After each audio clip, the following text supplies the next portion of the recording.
Hello and welcome to a midweek edition of Arsenal Above All.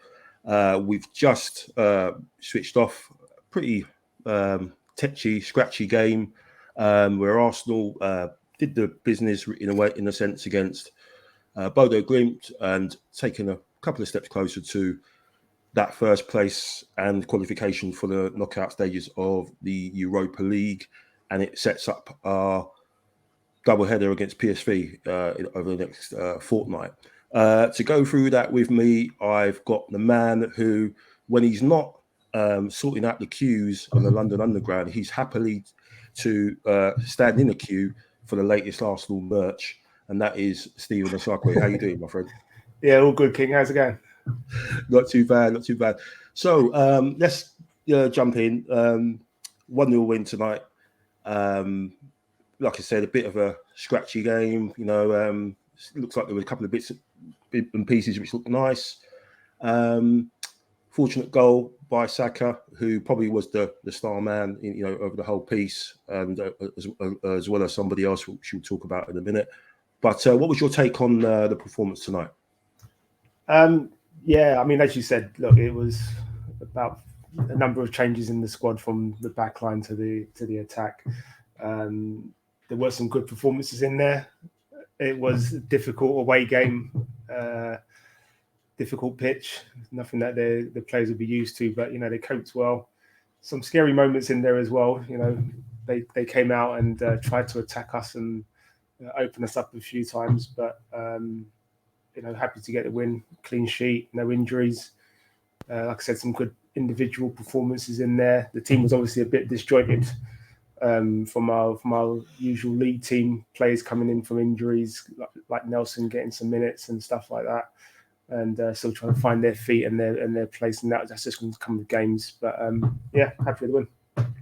Yeah, I mean, there were 5 changes from the game against them last week, and obviously 7 changes from the lineup that beat Liverpool. I thought at the start it looked like Nelson got the bit between his teeth and had a couple of enterprising runs, but I always felt like he was maybe trying a little bit too hard. Obviously, someone who's coming back from an injury, he's watching from the sidelines, he's seeing the team play really, really well. It's almost as if he's come in and everything he does is amplified in terms of he wants to make sure he does really well. Done a couple of, I think he done 1 or 2 good crosses actually, and there was one he did to the far post which you could see he was pretty disappointed in the lack of movement. I think Eddie had a pretty poor game, and it had you sort of worrying, if something happens to Jesus, it's it's a bit of a worry there for him, kind of leading the line. But as you said, I think a number of things, the disjointedness of it with the players coming in, and the fact that the surface as well. I mean, I think they were clearing snow off of it before. The night before, so that would have had an impact on the sort of the heat of or the pitch if they've got under soil or heating or whatever, and the fact that Bodo Glimt got a free shot, they're on the high, and I think they've got a crowd behind them, a bit like at the Emirates where they just sort of let everything go, and they had a couple of good chances, and I felt. Apart from obviously Saka, I think Turner, I was very happy with his performance. He looked like he was really alert, off his line quite a few times, and a couple of good saves, and of course a clean sheet. What do you think of his performance? Yeah, I mean, it's probably his best performance for us. I mean, he's done well in the previous games as well, I feel, but this was definitely his decision making was good today. Good couple of saves. He got out well, got out quick, and yeah, it was a good performance from him. I think there were a few individuals to pick out in terms of performances, I'm always going to pick out Ben White because I just think the guy is he's just on it. Like I said, he's a fantastic footballer, and I've said that before, and I'll keep on saying it. He's a fantastic footballer. He reads the game well, and he offers a lot. I thought Odegaard was quite neat and tidy as well. Sambi Lokonga, it was him that linked up with Saka for the goal, I think. Yeah. And Saka's now got that aura around him where you can tell he's that guy. And that proved it today in his performance. He was head and shoulders above everybody else, if you see what I mean. It's just his movements. There was times when he was getting the ball when it was coming up and he was just controlling it dead. And you just sort of go, he's now taking himself to that next level. And I think he enjoys that sort of role and responsibility of being that guy. And I said when it's him, Gabriel, and Jesus up front with Odegaard and Xhaka and everybody else in the first 11, I think he's able to. Because of the type of player he is and the type of person he is, he's able to just go, okay, if I'm not performing, one of my other guys are performing. It's cool, isn't it? Like we've got it together. And if I need to step up, I will step up. It's a fortunate goal, but you make your own luck. When you're doing things right and you're putting yourselves in those positions, making those runs and making positive forward runs and putting yourself in positive positions, you get positive outcomes more times out of 10. So fair play to him. I really enjoyed it. No, it was as you said, he definitely stepped into that game full of confidence after what happened on Sunday. Obviously, we have PSV to look forward to in a sense. We've got the first game away, I believe, because obviously it should have been the home game first. At the moment, they're winning 4-0 against Zurich, and I think they beat them 5-1 the week before. So that's going to be a tricky one. And I imagine I mean, what would you say? He's going to play a bit of a stronger lineup because I mean, it is pretty much we have to secure that first place, and if we could get a positive result of some sort away there. At least we've got them at home to maybe sort of, cut everything off, complete the job, the following week at the Emirates. I mean, so would you go the same tonight or would you go stronger? Obviously, we've got a tricky one in between that, which we'll touch on. But what would you do, next Thursday? I think he has to go slightly stronger. I think Xhaka will play. Like I said, the guy's always fit. He's always fit. He's an absolute machine in that sort of terms. He doesn't miss a game, and that's credit to him because he's professional in that sort of sense and make sure that he's fit and always prepared. And I think someone like Xhaka will come in. He might try and keep the back line pretty strong, but our back line is pretty strong anyway. So I don't think there's too much to worry about that. In attack, I don't think he'll start with Jesus in that sort of game, just because of the league games in between either side of those games as well. So I think he'll start with Eddie up front again, give him his chance. Eddie needs minutes as well, like with every other player. If you're not playing enough, you don't get a feel for the game. You don't get match fit, as it were. So Eddie will start that game, and Jesus will be on the bench. I think Vieira will probably step in for Odegaard, and you'll just have Sambi in there. He might play Partey for part of it, but again, I think we'll look to bring him on off the bench and not start him. Yeah, I think he goes strong in that game, especially away from home. We know they'll come full guns blazing. So I pretty much think it will be Partey and Xhaka in the middle in that one. And almost full strength, I think, apart from maybe Jesus coming on, at some point. And like you said, keeping Eddie in the mix and keeping him getting his minutes for that one. But yeah, that's going to be a tricky one. And if we've got aspirations of winning this thing with the other teams that are going to be dropping down, and it look like there's some big teams going to be dropping down into this. yeah, these are the sort of teams. Let's laugh at them for a minute, shall we? No sympathy. Yeah, none whatsoever. So yeah, there's going to be a lot of big teams coming down into that. So if we've got aspirations, of course, of winning this trophy, then we've got to go to places like PSV and not get beat, basically, and put in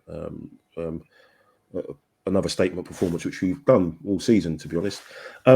So on Sunday, we have Leeds. We entertain energetic Leeds United. Pretty much is going to be as it was against Sunday. I'd imagine, maybe not Tomiyasu. Maybe, we'll see. But I'm imagining Jesus will come back after he's been rested. I'm sure he got some kind of mild concussion of some sorts, maybe because he looked like he was sparked out with that clash, and then he got smashed again between Van Dijk and Alisson. Would you go again strength wise with like we did against Liverpool, the same lineup? Or I think you got to not. Leeds are a difficult side, regardless of whether their league position is. They're a difficult side. They fight hard. They're going to run. Their manager Jesse Marsch is. He likes players that work hard. So his team will work hard. And they'll want to win. Everybody wants to win. Everybody wants to beat the team that's top of the table as well. So there's an extra incentive there as well. It has to be our strongest squad. Again, what happens at left back is dependent on who's fit and available. It was good to see Tierney get some more minutes, and I still think we're just being cautious with him at the back. I think Arteta just doesn't want to rush him back and not build him up slowly and then have him out for most of the season again, because a fit Tierney is a fighting Tierney, and he's competitive at both ends of the pitch. He's again, he's at one point again, I thought he might be one of our leaders of our team, because he's a no nonsense sort of guy. He's hard as nails. And you see, if you looked at most of the team would have had the something under their t-shirts at the game yesterday, the long sleeves and stuff like that. Again, Tierney's in just a t-shirt. He's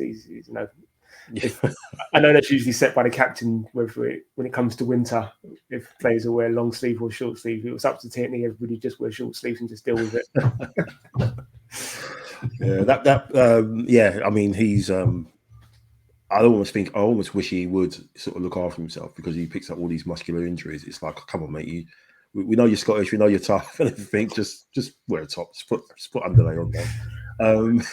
But yeah, the pitch obviously before there was our performance against Leeds last season, when I think we beat the 4-1, and there was a risk of it being called off, because I think the COVID matches dropping left, right, and centre. Obviously, Ben White returned there, and Martinelli scored a couple. Obviously, it's going to be a totally different kettle of fish this time.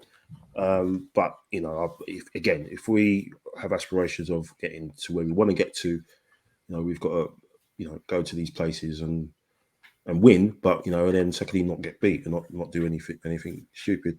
Obviously, touching on last Sunday, seems ages ago now, where we beat Liverpool. Obviously, you wasn't on the pod we did on Tuesday, but yeah, what was your thoughts? Because it still seems to be fallout about it.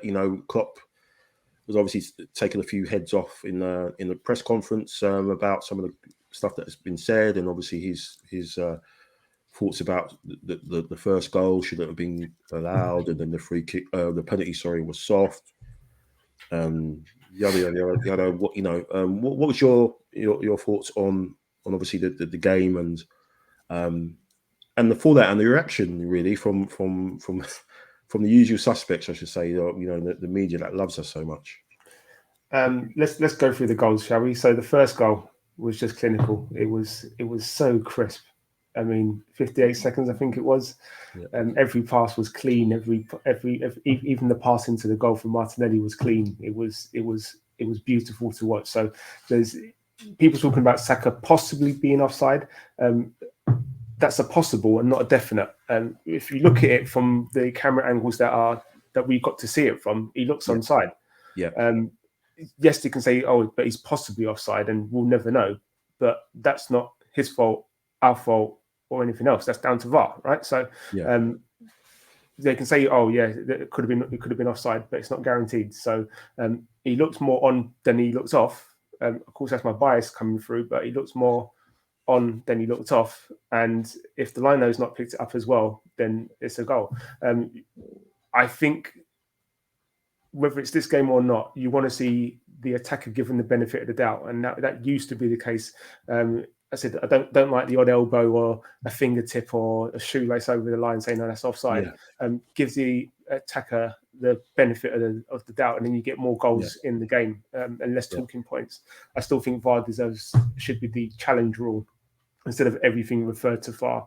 It should be a case of you get two or three challenges per half. If you get it right, you get to keep the challenge. If you don't, you lose out. So goal 2. That's Saka's goal. He's our star boy, and look, it's a wonderful ball through. The dummy from Gabriel. That's mad. Defender Gabriel, not Gabriel Jesus. He must have got a shout because I've watched it a couple of times and I don't see him look behind him to look where Saka is or anybody like that. He just leaves it. It goes through his legs. He's probably got a shout. Leave it. It's come straight through and Saka's put it in the back of the net. Goal 3. It's not soft. It's a penalty. People can call it soft, whatever they like. It's not soft. If you are controlling the ball in the box and you get kicked on your foot that's controlling the ball, it's a penalty. You want to see those given. We've had them given against us. Remember the Wolves game when the attacker was running into the box and David Luiz was running just behind, and the striker's knees hit his striker's foot has hit his knee, and it's been given a penalty. That is soft. That is one, but they said it's denying a goal or scoring opportunity. So you go hardly any contact, whatsoever. But it's not like David Luiz has changed his running style or anything. It's just the player's leg has flicked back up and it's hit his knee. There's no intent to stop the play. But people are still saying, oh yeah, it's soft, but let the law, you go, okay, fine, it's soft, but they've got it. Sometimes you get luck and sometimes you don't, but it's a penalty. Regardless of who's saying whatever, we know who we're talking about here. It's a penalty. I know Klopp was not happy about it, but it's a penalty. I had people talking about the Martinelli should have got a red card, and go, he's crossing the ball. Yes, a red card for crossing the ball. Just nonsense. There was loads of stuff that went by that wasn't picked up. I thought the first goal, their equalising goal, was dodgy because Gabriel's kicking the ball away because he thinks that Nunes is going to get it, but Nunes is offside, so that's the reason he's gone for it. If he'd have left it, he would have been called offside straight away. So that one was quickly swept under the carpet. And Tsimikas, I don't know how that guy got out of the stadium without getting a yellow card, because he done about 3 at least. On Saka in the first half, I think, alone, or a couple at least. And then obviously the elbow on Jesus, and people are saying, oh yeah, we look like it was accidental. Come on, man. And then there was a situation in the second half when they were trying to pile it on a bit, where the ball bounced up, and I think he went up with Tomiyasu, and he led with his elbow. You see it. He jumps up with it, and the guy leads with elbow. He's a nasty piece of work. I didn't realise he was like that sort of player, Mike. No, well, you get that. You've got a copyright on that. But no, the guy, he's a nasty piece of work. So we're keeping an eye on him. And but yeah, he got away with murder Sunday. So there's lots of stuff that you can say that they were lucky with. They scored. The second goal was a good goal. I know Saliba sort of tried to anticipate it a little bit and made it look a bit silly with Firmino's run, but that was a good goal. You got to give him that. But as you said, that's Thiago volleys him on the back of the calf. That happens anywhere on the pitch. So that's a free kick. So it's a penalty. Again, as I said before, it's like people want to forensically look at what happens in our games and decides, okay, yeah, well, let's let's zero in on that. Let's have that as a little slight against the win. And well, there was the Gabriel handball incident, which they said, oh, well, it's handball because in the Newcastle game that was given as a handball. When your arm's fully extended, it's difficult to say that your hand's not interfering with play. And when your hand's just because you're naturally going to block or turn away, your hand is there anyway. So it's not. It hits his chest first. So it's come off his chest and he's got no chance to move his hand down. People are saying, oh, but it's a penalty because of the Newcastle one that was given a penalty. And you go, his hand's all the way up here. Yeah, for me to go like that is nothing. For me to go like that is nothing. But for me to go all the way like that, it's unnatural. Yeah. So but that's making your body bigger. That's not. That's just. But don't let logic get in the way of an argument now. That's what seems to be the case these days. So Leeds. What are you thinking about Leeds? Do you think we're looking at a straightforward win, or you think we'll burn away? Or? You know what? I think it'll be tough. With the amount of games that we're playing, yes, players are getting rest in between. Like Jesus and stuff like that. But with the amount of games we're playing, I think it'll be a tough game. Like I said, Leeds will be up for it, regardless of previous results last season. This season, they are fighting for points. They're doing. The last game they had. Even the manager said, we had a good 45, 60 minutes, and then they tailed off towards the end. And I expect it to be the same sort of intensity. We need to go there and, like we have been doing, just treating it as the next big test. Okay, it's not. There's no pushovers until a game is done. You can look back and go, oh yeah, that was an easy game. Until as the game approaches, it's the next big test. It's the biggest test to that point because you're at that stage, and I think it'll be a close game. I'm hoping that we'll win. I'm pretty confident that we'll win, but I think it'll be a close game. And if we're not as focused as how we have been, then it's a potential banana skin, an easy one as well.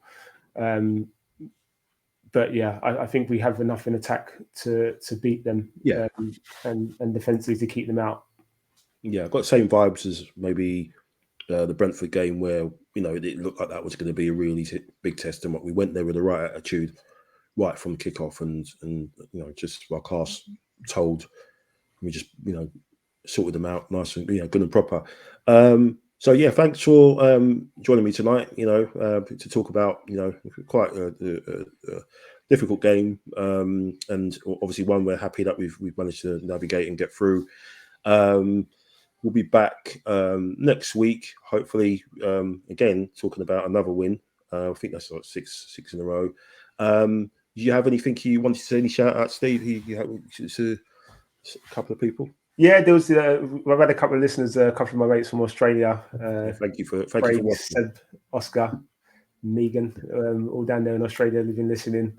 They're my daughter's former classmates is Seb. So I know they're tuning in, and the game tonight was on about 2:30 in the morning over there, so they missed it. But I watched the highlights. So spoiler alert. We won. But looking forward to the next one. Look, ultimately we've got to stay. I'm positive about the results that we've had. I'm positive about the games we've got coming up, but it is down to how we approach the games. And it seems like Arteta's mantra is, regardless of who the team is or anything else. And Wenger had it, Pep had it. Let's say your top managers had it, which is Sir Alex, win the game. I don't like managers that say get a result. That's your Conte and Jose sort of manager. No, we win the game, and I think Leeds will have that same sort of attitude. So there'll be a winner, and I'm assuming it's going to be us. Yeah, fingers crossed. Fingers crossed. No, thank you. Thanks for joining me again, man. Very much. Have you back on soon. Thanks to everyone watching and liking the show. Please subscribe, obviously, to support the channel. We're also available on Spotify and all the other podcast platforms that you use. But no, we'll be back next week. And hopefully, as I said, we'll be talking about another glorious 3 points as we look forward to our meeting with Van Nistelrooy on Thursday. And I'm sure he'll be getting his team to dive all over the place because obviously teams are a reflection of their manager. So when we see that happening, don't be surprised. But anyway, thanks for watching. See you next week. Come on, you Reds. Mine keen of being in the studios like that. See you later, mate. See you later, mate. Take it easy.